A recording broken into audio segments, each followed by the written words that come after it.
Hi everyone, welcome to this lecture. So in this lecture, we will learn the concept of cross-validation.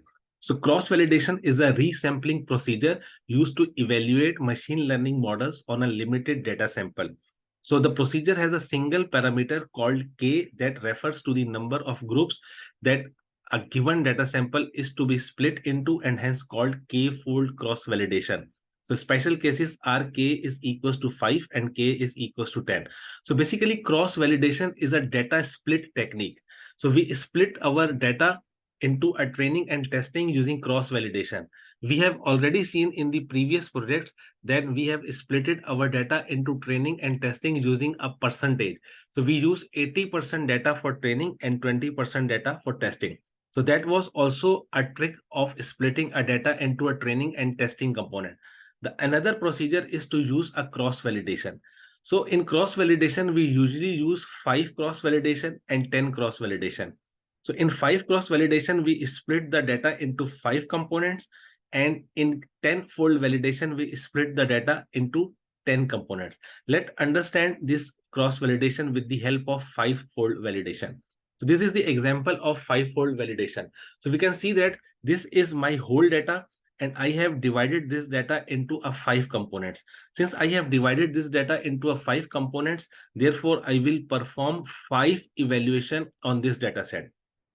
During the first evaluation, I will select the first component as a testing component and remaining 4 component as a training component. So I will do the complete evaluation. I will calculate the errors. I will calculate the metrics, and then I will go to the second evaluation. In the second evaluation, I will select the next component as a testing and the remaining component as a training, and I will complete the evaluation by calculating the metrics for the regression. Similarly, I will keep on moving and I will complete all the 5 evaluation, and finally I will take the mean of all these 5 evaluation in order to represent the performance of a regression. So in this way, the model has seen all the data during the testing and training. So there is no component left in the data which is not used for training and testing. So in this way, model learns more hidden pattern in the data than in 80-20% split. So if you remember, in 80-20% split, although the split is random, but in that case, we only evaluate our performance only once. So in that case, model did not see every sample. But here, model see every sample, it learns the every pattern of a data.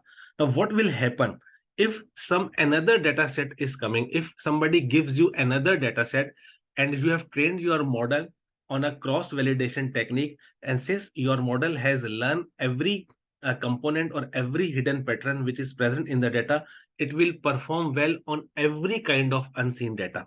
So this is the advantage of cross-validation. So I hope you understood the concept of a cross-validation. In the next lecture, I will implement cross-validation in Python. I will see you there.